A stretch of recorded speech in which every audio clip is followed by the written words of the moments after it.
there, I'm Jill Andrews, and today we will be talking about evaluating copy and doing it fast. Before we dive in, a couple of words about myself. This is how I look when a professional photographer takes my pic. I'm a conversion copywriter for service providers and knowledge-based businesses, but I also consult on website structure, messaging, usability, and design, and I get to do a lot of website reviews where I also evaluate copy, which I really enjoy doing. And after having seen so many different websites from different niches, from different businesses, copywritten by website owners themselves who are not copywriters, copywritten by professional copywriters, I really came to believe that writing good copy does not have to be complicated. Writing great copy, yes, but solid copy, which sometimes is even enough to set you apart from your competitors, is really not that complicated. And I even wrote a book to prove it. But okay, enough about myself. Today's $1 million question that we will be answering: how to decide whether the copy you're holding in your hands or looking at from your monitor is any good, and how to do it fast. Is it ready to publish? Are there still some issues? What issues are these? How do they need to be addressed? Or you need to burn it with fire and start from scratch. If we were together right now, if I could see you, I would just ask you, how do you evaluate copy? And I would ask you to raise your hands if you, let's say, just read it out loud and see how it sounds. Or maybe you have a checklist that you go through, point by point, taking a lot of time. Or maybe what you usually do is ask for a peer review, which is great for you, not very good for the other person, because now they can't ask somebody else. They need to find a way to evaluate the copy themselves. But what happens more often than not is that you probably do not evaluate your copy at all. As a business owner who is not a copywriter, or somebody who works in a marketing company but still doesn't hold a copywriting position, it's hard to say, is this copy any good? Which really makes you worried, because you're putting the destiny of the project, or maybe even the destiny of your business, in the hands of somebody whose skills you can't even properly evaluate, which is seriously scary. And that's why sometimes you sit and worry silently in the corner, and sometimes you just start picking on the copy, start taking it apart, arguing about particular word, going to bed thinking it's fine, waking up thinking it's not fine, redoing the sentences all the time, and still you can't get this feeling of, yes, I think this is good. Sometimes it also happens to us copywriters, where we've been staring at the copy for so long, we've been agonizing over it for days. We really can't think straight. We just can't say, is it any good? So we are so scared to press send on this copy, to send it to the client, because we think, oh my God, they're gonna hate it. And I hope that by the end of this talk, you will get rid of this uncertainty. That by the end of this talk, you know a process. You have a process that you do not need any checklist for, that you do not need to remember much about, but that you can always, subject your copy to and have this feeling of certainty. Yes, I think this copy is good, okay? So interestingly or ironically, everybody is an expert in evaluating copy. Copywriters, non-copywriters alike. You do it, you evaluate copy every day several times when you decide what shoes to buy, which shoes not to buy, when you decide what email to open, which one to delete, when you decide which flyer to leave on your desk and which one to throw into the bin.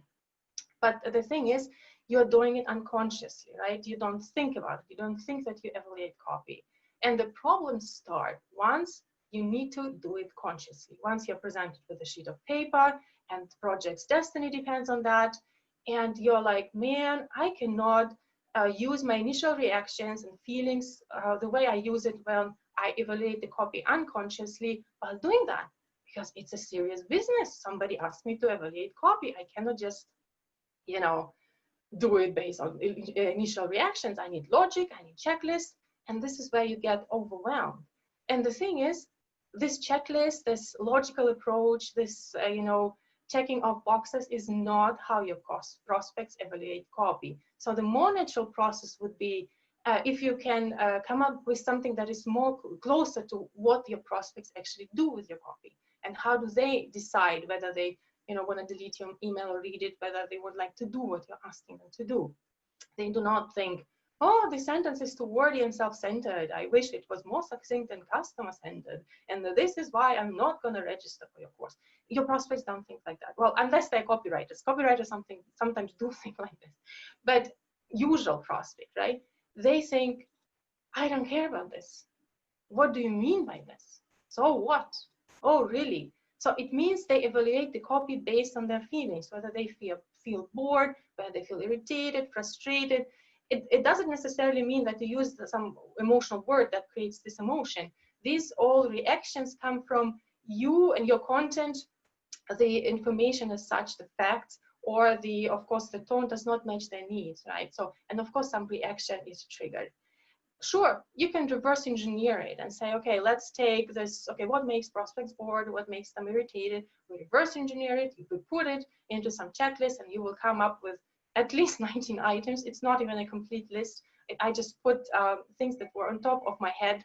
And you can do this. You can then take this list and go through your copy. It will take you a lot of time. It will not necessarily yield the same results for different projects, because for some projects, some of the points won't apply. For some projects, you will need different points. And this is clearly bloody overwhelming, I must say.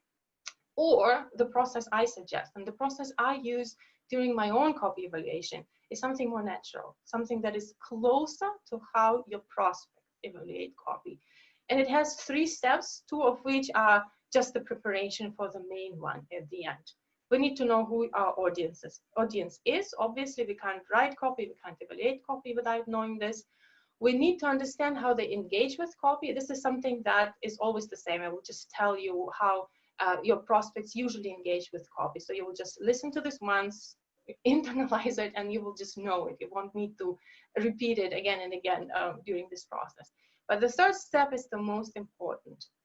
After you got to know your audience and know how what kind of situation you are subjecting them to, you do something, you know, that means emphasizing with your audience. And this something is the main part of the process, okay? So let's quickly cover the 2 steps.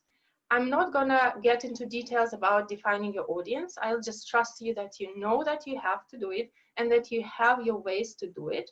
The only thing I would like to mention is 4 you know, big things that you need to know about your audience for this process to work, you know, so to speak, preconditions for this to work. First would be a profile, which by profile, I mean general characteristics like gender, age, occupation, education, family situation, whatever is relevant, you know, for your offer. And you need this profile for a human being, for a person every time, even if you sell to businesses, because there's a person who will be looking at your copy and reading it, not a company as such. So if you're selling to businesses, you will need 2 profiles for a company, like niche, business size, years in business, and other things that belong to the company characteristics, plus characteristics for a person who will be looking at the copy, and of course the problems they're struggling with and the solutions that they are looking for or results. A lot of people stop here, so you're probably like, why is this number 1? Is it this all that is it to it? Actually, no, there are 3 more things. Awareness stage. If I was presenting on stage right now, I would ask you just to raise your hand if you do not know what that is, because I don't want to take your time telling you about things that you already know. But since I can't do that, I will quickly cover this. Awareness stage describes how much your prospect knows about their problems and solutions you offer. It can go from completely unaware, where they do not even know about the problem, that the problem exists. A typical example is like half of the problems the beauty industry created, at least for women, because our grandmas didn't need a cream for eyebrows or eyelashes. But, you know, now suddenly we got to know that, you know, you can't just put the normal cream on the eyebrows because they will like fall out, get dry or whatever, get dandruff. You need a special cream. This is like, we were completely unaware of this problem, and suddenly, you know, the company who is writing the copy about the eyebrow cream, they're dealing with a completely unaware prospect. And then you get prospects that are aware of the problem, not aware of the solution. If your solution is really new on the market, like for example, a robot vacuum cleaner, right? People know about that problem, they just don't know that there's already a solution that can solve it in the way they would like to, namely that, you know, something can just vacuum their floors without their assistant. And it goes all the way to the solution aware, where they know about the solution, and most aware. These are the people who are your biggest fans. For example, if you're launching a book and you already have very engaged audience, they love you, been following you for really long, they just need to know the deal, like really basic details about the book and the deal, the most shortest copy ever you would have to write.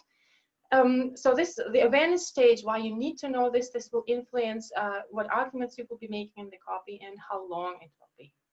But even there, we still can't stop.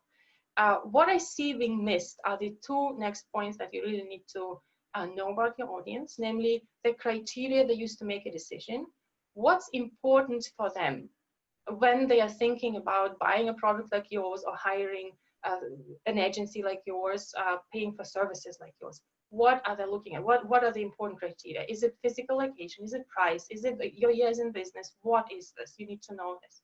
And also objections. What can prevent them from taking an action you want them to take? Register for your course, download your freebie, come to your party, etc.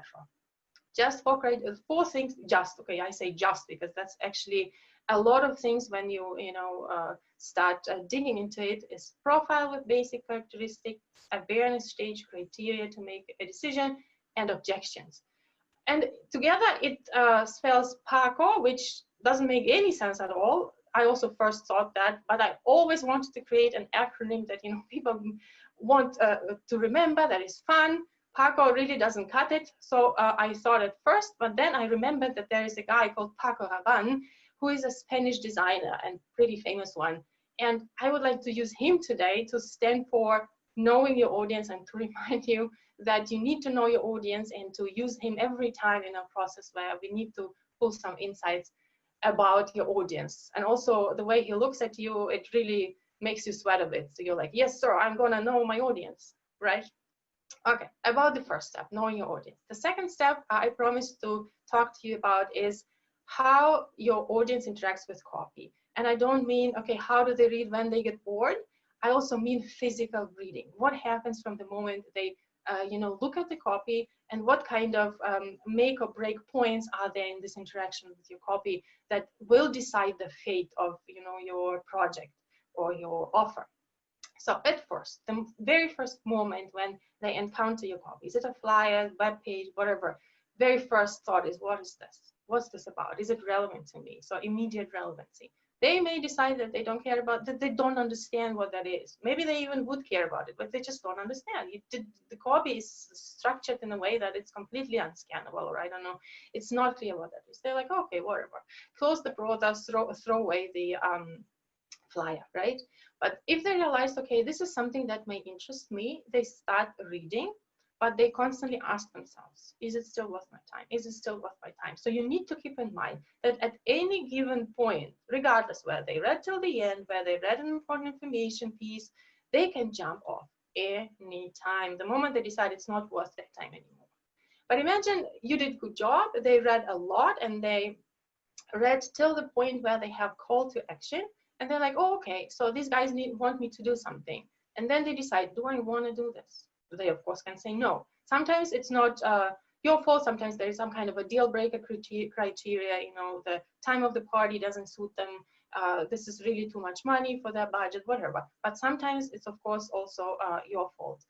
And they, of course, can decide that they are going to do whatever you're asking them. So this all boils down to three make it or break it things in the way your prospect interacts with copy. What's this about? Is it worth my time? Do I want to do this? What does that mean for your copy? For your copy, it translates into this three, actually this is a three, how should I say, a triad of holy grails of copywriting. Establish a relevancy quickly, keep their interest, persuade them to take action. This is literally what copywriting is about. And obviously, I cannot tell you in this 20 minutes remaining how to do it from the beginning to end. But this is also not the purpose of the talk. What I'm going to tell you now is how to establish quickly that 80% of the things in the copy are done right. And if they are not done right, these are 80%, what exactly is not right? It's not about fixing. It's not about how we fix it so it's much better. It partially is, but that's not the main point. But it's like, what am I going to do with this copy? Publish it, tell this person who wrote it to improve it and what to improve, or just, burn it with fire, hire somebody else, rewrite it from scratch. Remember this process that I showed you in the beginning. Knowing your audience, knowing how they engage with your copy. Now we're coming to the main part of it, this process of actual evaluation. And I must tell you, it's as simple as it gets. So prepare to be completely unimpressed. But this is true story. I use it in my work. It's proven to be very effective, but it's also a bit odd, I must say. So just bear with me and give it a chance, because it's not your usual kind of process, okay? So how are we going to emphasize with our audience? When you think of empathy, basically speaking, you know, when you're talking to your friend and they're narrating you, you know, their situation, a boss screamed at them, whatever, you feel with them. You imagine as if you were them, and you get your initial reactions or like emotions. You're going partially through the emotions your friend was going, because you know them and you can imagine the situation. So what I would like to ask you to do after you get to know your audience, to imagine how they will be feeling while going through your copy. But of course, not just generically speaking. I would like you to specifically listen to only 3 initial reactions, which were, huh? Or if you are compelled to think, what the hell does that mean? Not to overanalyze it, just you're reading the copy and you're listening for this reaction, huh? If you need to read the sentence twice, that's already your sign. If you need to reread a part of the sentence, it's your sign. If you feel like your concentration is getting weak and you lost the main idea, this is the sign, right? The second voice I would like you to listen is prove it, initial reaction. This person should speak up, every person in your head, I mean, needs to speak up every time where you have unfounded claims that are not proven by third-party witnesses like testimonials or some kind of data, or if there are no details that prove, you know, whatever you're saying is true. You also may hear a voice that say, oh, you don't say, right?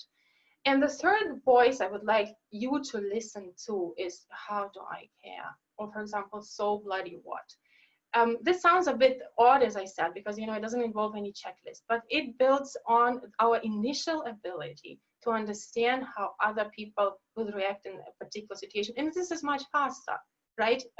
Sure, when you go through the copy, if you know you need to give feedback to someone, it's good that you take notes, right? And I will show you in just a couple of slides, a couple of examples how to do that. But evaluation, if you take it like strictly, is it good or is it not good? These 3 reactions will help you spot immediately what's wrong with your copy, at least 80% of that, okay? You can think of it, I don't know if you've seen this movie, it's called Inside Out. It's about a girl who's going through hard times, and her emotions are shown as this 5 little I don't know, people, and they speak up every time she feels a particular emotion, right? I'm not going to ask you to you know, pay attention to all these 5 emotions. I just really would like you to imagine that you have these 3 little people sitting in your head. I kid you not, this is how I work. Really, I mean, I stop imagining people, let's put it like this, but I really listen to the reaction. Huh, prove it, how do I care? Huh, prove it, how do I care? And this is really in many cases enough to even, you know, decide whether the copy, more than 80% of the copy is fine. So let's look at a couple of examples. What I will be doing right now, I would like you to do it with me. I don't want to just, you know, go through the examples and tell you. Let's just try to implement this on the spot. I will show you a sentence. I will read it out loud. You can also read it out yourself. And I would like you to listen to this reaction that you have and then see, okay, what reaction was that? Okay, ready, steady, go. Ground your CS strategy in ongoing employee and customer understanding.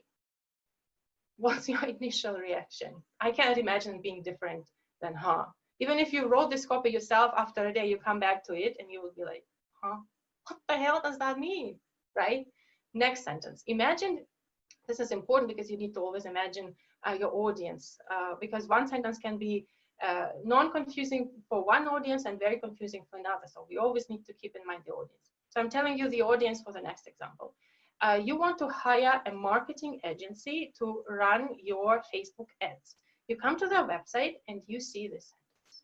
We love coffee, Oxford Commerce, and a good joke. You want to learn what they're offering. So how does anyone care about that, right? Nobody cares whether you love coffee, Oxford Commerce, or a good joke. They just need to know how you can help them, right? Next example, we can help you achieve success.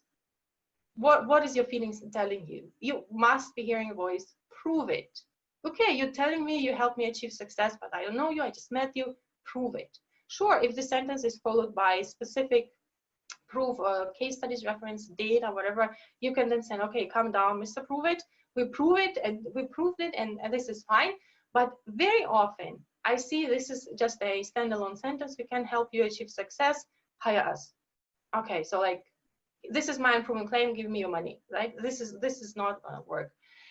Next example, we provide a number of services to suit anybody's situation. Huh? What number of services? What anybody's situation, right?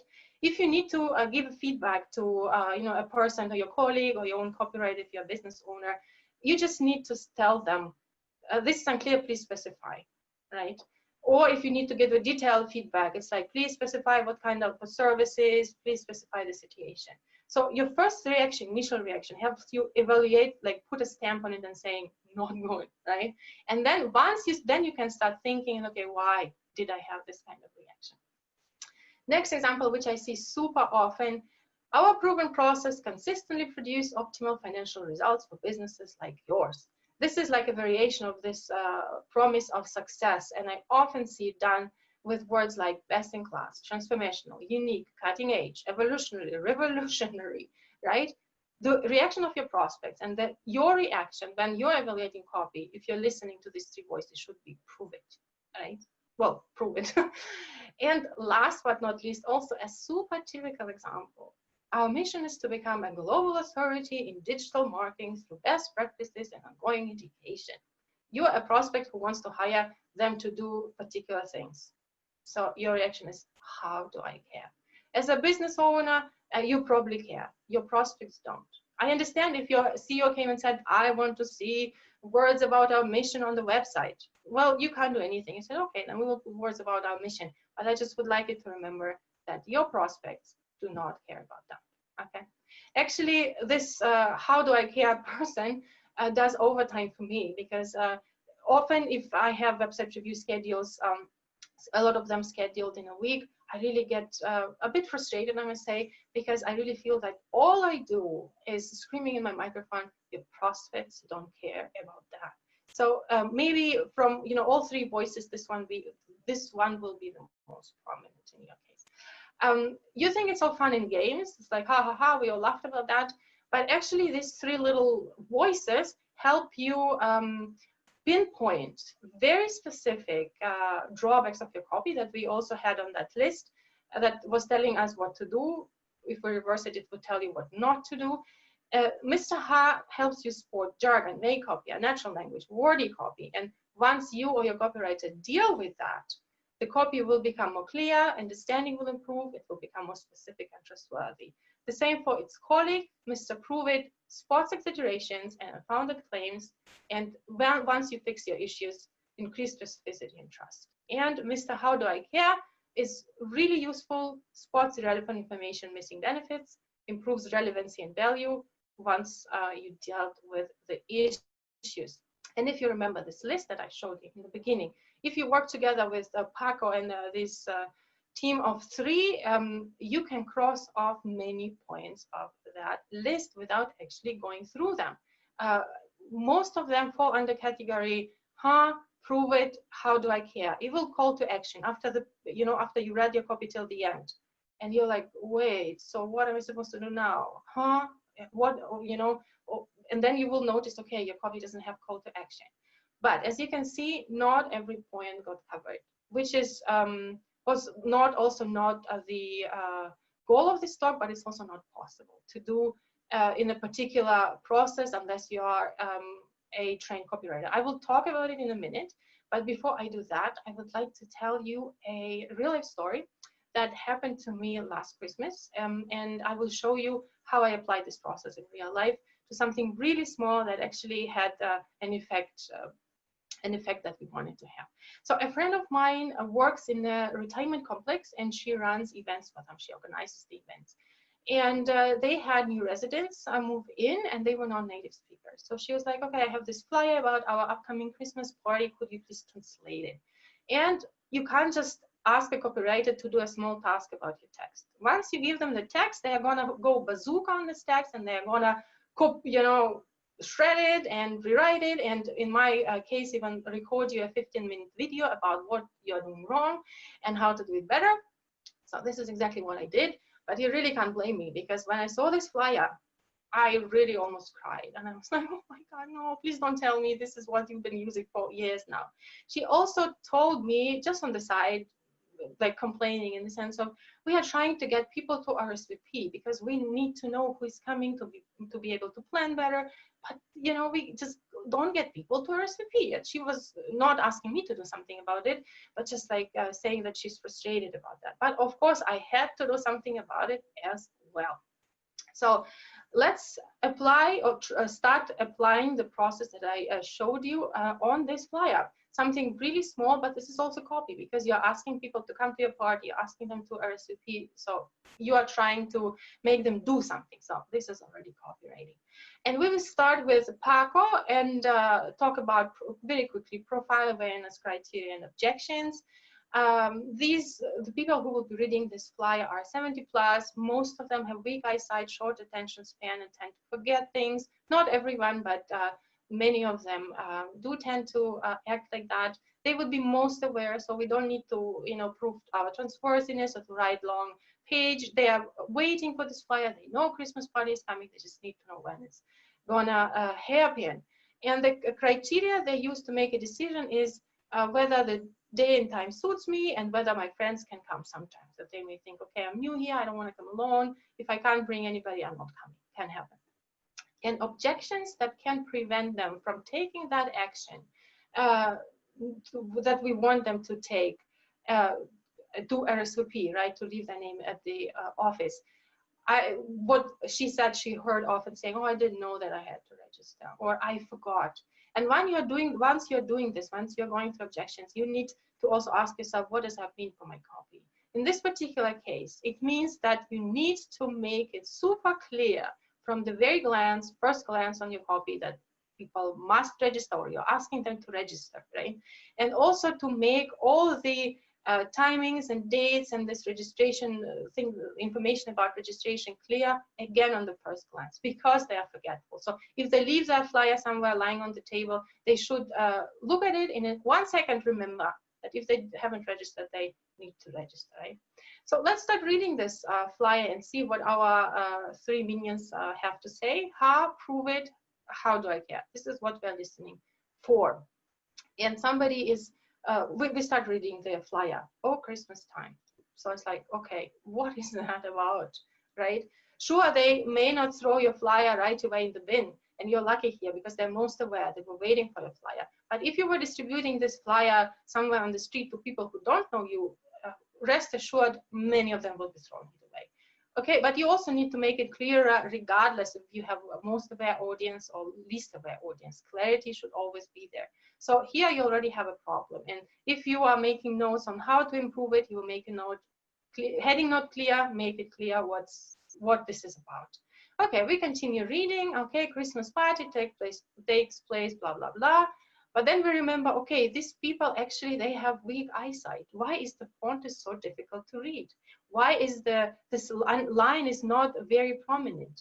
Why is the very important time and that they need to remember is hidden in the copy? So you can make a note on the side saying, make the timings clear, or display them more clearer, right? So we continue reading.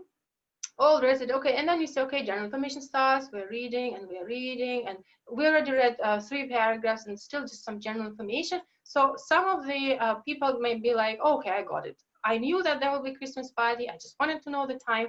I got what I wanted to know. So what's the point of reading it till the end? I'm going for a walk. And you're like, so you'll remember to register, right? And they will be like, register?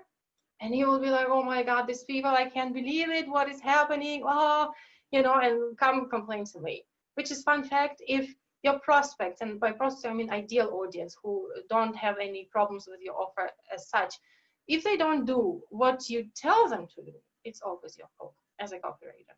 So what are we gonna do with this flyer? Before we know how to redo it, we need to just again summarize, maybe look at your notes, summarize the problems that you discovered from this copy. It's not immediately clear what that is, not immediately clear that they have to do something, and place and time could be clearer for them if they pin it to their wall, if they leave it on the table, that they will always be able within 1 second to spot when it's taking place, where, at what time. All right, so Parker was obviously not amused with this work. So this is what we had. Now let me show you, we don't even need to change the words, which is so crazy. Okay, we need to change just the header, but just by changing the header and just changing the format, you will see how much it will improve. And you will be like, okay, why are you talking to me about format? And you know, this is copy is about words. But that's the thing, I never ever regard copy as something that is completely separate, completely standalone. The most brilliant copy will be killed by design. Sure, copy should drive design, whatever, but design has this destructive ability to just murder your copy, you know, smash your conversion rates. So I just would like to show you that you were already listening for her, prove it, how do I care? You already noticed that you had problems, that it wasn't corresponding to what your audience wants. You already, by just changing one line and changing the format, you will get to this, which is already so much more clearer. Sure, of course, I won't be going through every sentence right now, but you will notice when you read the sentence, you will notice, okay, one sentence is too heavy, it's like too long. Then you will ask your copywriter or yourself to just cut it, to rephrase it. You will notice all of that. But I just wanted you to show you that so minor changes, like making the header clearer, important information prominently displayed, and call action that can't be missed, already create a completely different thing out of it, right? So yeah, that was a great party. This is not a real pic, but we had fun. We had another problem though. People who RSVP didn't come. I mean, not all of them, but some of them didn't. We can think about how to tackle that problem next year and whether it's worth tackling if it was that dramatic. So yeah, this worked. But remember this list that I was showing you, and I showed you that this process will not help you without everything, just about 80%, which is totally fine, and this is totally natural, because you would need copywriter's magic to make it perfect. How to make copy succinct is again a $1 million question. How to use every word, you know, how to utilize every word and to say more with less. This is what the professional copywriter is for. It's super hard without any training to, you know, write copy that establishes emotional connection, and that is also succinct, confident, respectful, uses questions correctly, and so on. But really, if you aren't a copywriter, you are not hiring a copywriter, you're writing your copy yourself, you just started your business, it's your website, you're a freelancer, you know, who just doesn't have the budget at the moment. You are writing your copy yourself. Your copy does not have to be perfect.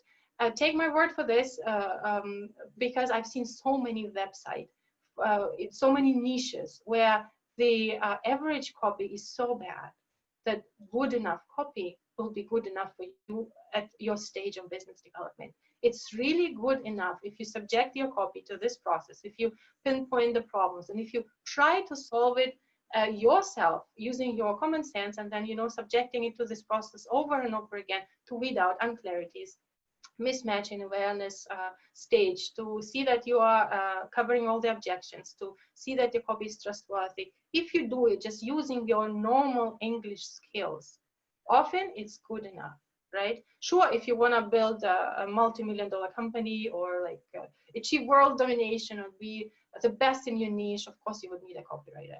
And for copywriters, what I have to say is, you need to keep learning the 20%. You need to keep learning how to make the copy more succinct, how to write more emotionally connected copy. This is all very important. But very often I see copywriters really hang up on these little thingies that is like the fine things of the skills, that they completely forget the basics. How many times I've seen copy written by a copywriter with a lot of emotion, with a lot of personality, with a lot of pain point aggravation, which completely lacked the basis, completely lacked addressing objections, missed awareness level, and was completely untrustworthy, which was like claims with no proof. So I really would like to urge you to not forget your audience, and then clarity, trustworthiness, and value, right? So this would be all from my side. Thank you for listening. This is my first talk ever at a conference.